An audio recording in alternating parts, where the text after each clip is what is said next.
Kalian tuh dipilih oleh presiden, harusnya berikanlah yang terbaik untuk rakyat. Semoga presiden yang baru memperhatikan kinerja kementerian sekarang ini.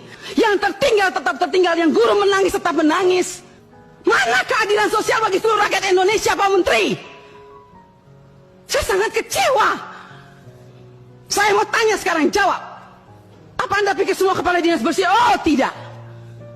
Mari kita buktikan. Mau? Kita turun, kita buktikan, kita tanya jangan sama kepala dinas.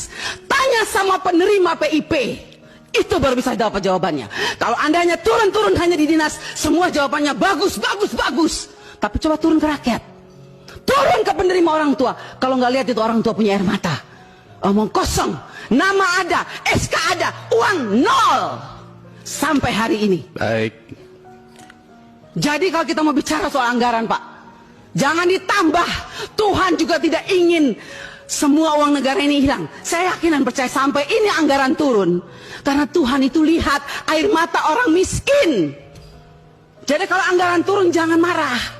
Mungkin inilah kehendak Tuhan supaya kita koreksi diri. Stop dan bertobat. Kalau mau lihat bangsa ini baik dan lebih maju. Terima kasih pimpinan.